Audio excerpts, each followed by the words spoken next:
Pan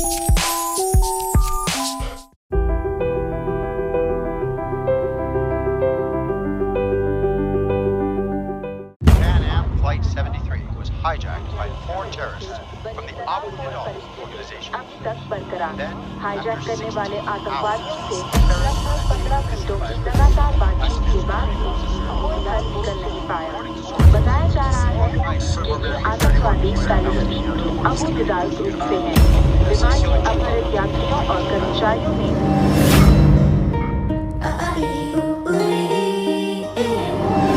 Good morning, Captains. I'm Neeja Banod. I'm your head purser today. Good morning, ladies and gentlemen.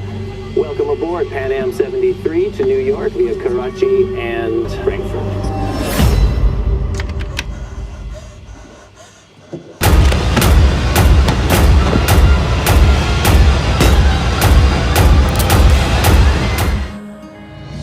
कहता ये पल खुद से निकल जीते हैं चल जीते हैं चल जीते हैं चल गम मुसाफिर था जाने दे धूप आंगन में आने दे जीते हैं चल जीते हैं चल जीते हैं चल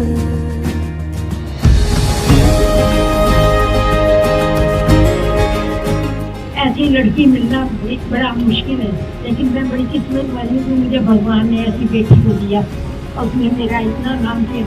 आज भी उसको मरे 28 साल हो गए, तब भी उसका नाम हमेशा के लिए हो गया। अब ये लोग पिक्चर बना रहे हैं उसके लिए, तो इससे बड़ी और क्या बात हो सकती है। मैं भी इतनी किस्मत वाली हूँ। अब मैं आगे क्या करूँ? आशीर्वाद दे दो सारे लोग। ये देखो तो दूसरी वीजा मेरे पास है।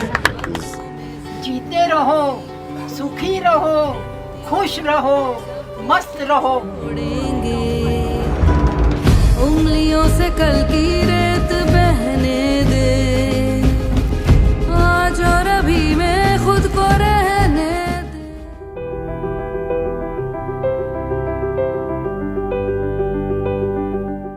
Carter Sindhu wins the gold medal. जहां देश हर क्षेत्र में आगे बढ़ता नजर आ रहा है, वहीं देश का सिर अब खेलों में आसमान छू रहा है। ओलंपिक रजत विजेता पीवी सिंधु ने स्विट्जरलैंड में बैडमिंटन वर्ल्ड चैंपियनशिप 2019 में गोल्ड जीतकर इतिहास रच दिया। सिंधु भारत की पहली भारतीय शटलर है जिन्होंने बैडमिंटन वर्ल्ड चैंपियनशिप में देश के लिए गोल्ड जीता। इस जीत में खास बात यह है कि इससे पहले बैडमिंटन वर्ल्ड चैंपियनशिप में भारत के लिए महिला और पुरुष वर्गों में से अब तक किसी ने गोल्ड मेडल नहीं जीता है। देखा जाए तो भारतीय बैडमिंटन खिलाड़ी पीवी सिंधु ने हमें जश्न मनाने के बहुत से मौके दिए हैं, लेकिन इस बार उनकी उपलब्धि कुछ ज़्यादा खास है। सिंधु की ये जीत इसलिए खास है क्योंकि सिंधु पिछले लगातार 3 सालों से इस चैंपियनशिप के फाइनल तक पहुंच रही थी, लेकिन अब 3 साल बाद गोल्ड जीतकर भारत की इस बेटी ने सभी का सिर गर्व से ऊंचा कर दिया। भारत की बेटी सिंधु ने अपने 3 सालों में कभी पीछे मुड़कर नहीं देखा। सिंधु ने इस टूर्नामेंट में अब तक 3 रजत 6 कांस्य पदक जीते थे, लेकिन इस बार बैडमिंटन क्वीन ने गतिरोध को तोड़ा और बैडमिंटन में पहली वर्ल्ड चैंपियन भारतीय बन गई। सिंधु ने इस टूर्नामेंट में 2013 में पहली बार भाग लिया था और उसके बाद से अब तक वह इसमें 21 मैच जीत चुकी है। सिंधु से ज़्यादा अब तक किसी भी खिलाड़ी ने इस चैंपियनशिप में पदक नहीं जीते हैं। सिंधु के नाम अब तक इसमें 5 पदक हो गए हैं, उनमें से 1 स्वर्ण, 2 रजत और 2 कांस्य पदक शामिल हैं। वहीं इस जीत के साथ सिंधु ने उन महिलाओं को एक रास्ता दिखाया जो किसी न किसी वजह से अपने हुनर को छुपाकर बैठी हैं।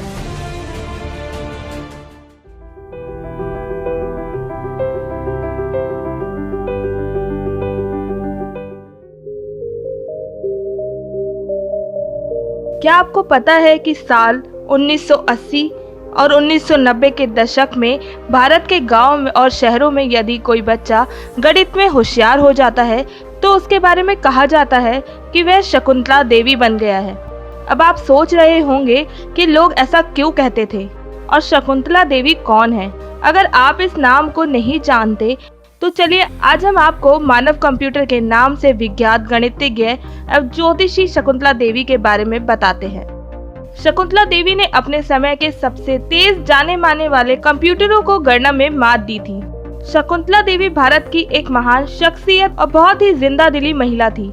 मानसिक गणनाएं पलक झपकते ही कर लेने में माहिर शकुंतला देवी का जन्म 4 नवंबर 1929 को बेंगलोर शहर में एक रूढ़िवादी कन्नड़ ब्राह्मण परिवार में हुआ।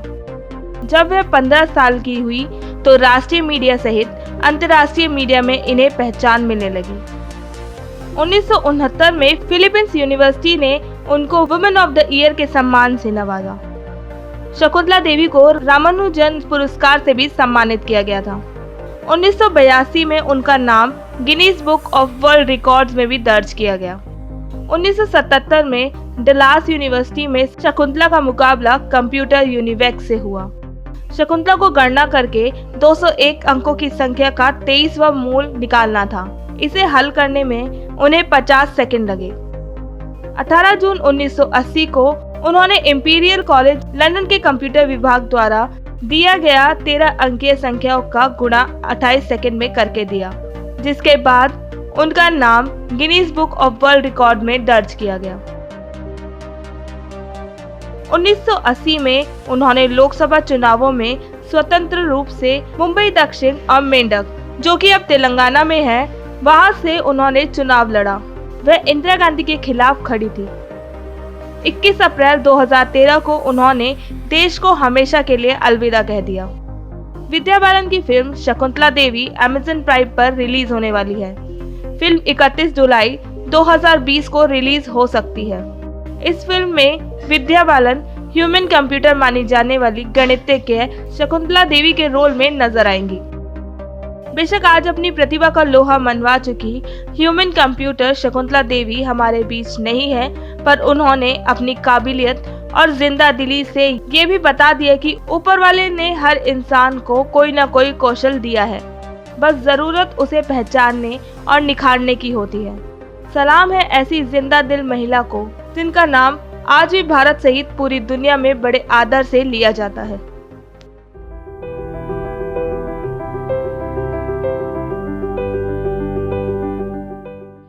कल का दिन निर्णायक दिन होगा, क्योंकि वो सारा देश भ्रष्टाचार के विरुद्ध होगा। भ्रष्टाचार के विरुद्ध कौन कौन अपनी आवाज अन्ना की आवाज के साथ जोड़ता है और आप सबकी आवाज के साथ जोड़ता है, हम सुनना चाहते हैं। और हम लिखेंगे, अपनी नोटबुक में लिखेंगे किस पार्टी ने, क्योंकि कोई व्यक्ति होता है लेकिन वो पार्टी का व्यक्ति होता है, किस पार्टी ने क्या कहा।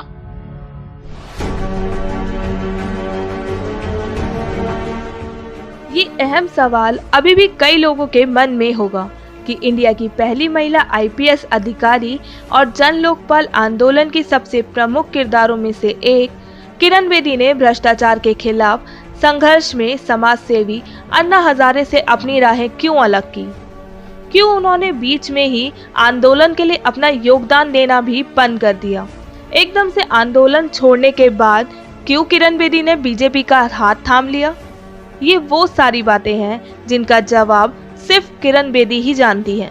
आज हम बात करने वाले हैं इंडिया की पहली महिला आईपीएस अधिकारी किरण बेदी की।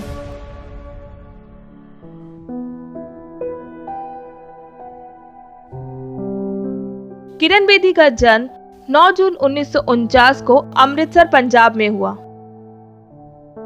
जुलाई 1972 में आईपीएस का इम्तिहान पास कर भारतीय पुलिस सेवा में शामिल हुई और ऐसा करने वाली वो पहली भारतीय महिला बनी।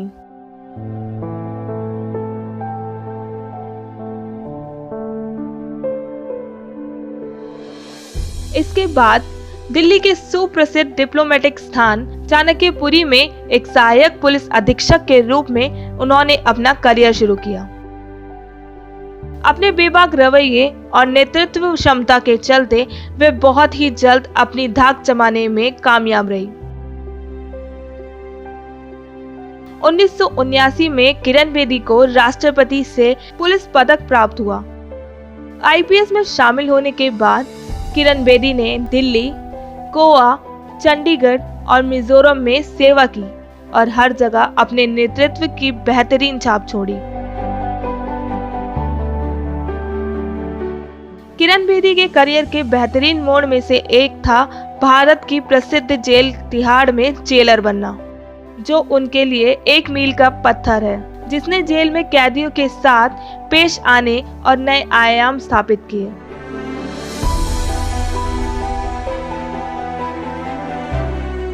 ये बात किसी से नहीं छुपी है कि किरण बेदी के मानवीय एवं निडर दृष्टिकोण ने पुलिस कार्यप्रणाली एवं जेल सुधारकों के लिए अनेक आधुनिक आयाम जुटाने में महत्वपूर्ण योगदान दिया। नशा मुक्ति अभियान चलाया। इसके परिणाम स्वरूप उन्हें रमन मैग्सेसे पुरस्कार से सम्मानित किया गया। उन्होंने 2 गैर सरकारी संगठन नवज्योति इंडिया फाउंडेशन और इंडिया विजन फाउंडेशन बनाया। उनको कई राष्ट्रीय और अंतर्राष्ट्रीय सम्मान से भी सम्मानित किया गया।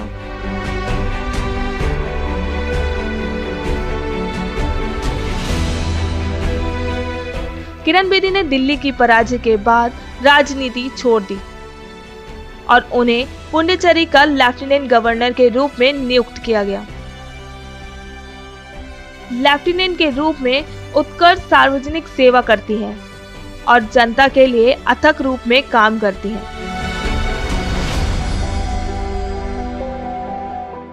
बेशक किरण बेदी की जिंदगी में कई सारे उतार चढ़ाव आए, पर हमारी निडर और बब्बर शेरनी ने कभी हार नहीं मानी और निडरता से देश की सेवा की और लोगों की मदद के लिए हमेशा खड़ी रही। वुमेन्स राइट की ओर से निडर और जज्बे वाली पहली महिला आईपीएस अधिकारी किरण बेदी को हमारा सलाम। Lady with the silver spoon, Neeta Ambani. Neeta Ambani makes her presence felt everywhere she goes. She has net worth of more than $40 million. Neeta Ambani is the chairperson and founding member of Reliance Foundation. Mr. Dhirubhai Ambani founded her while performing a dance performance as she had keen interest in dancing.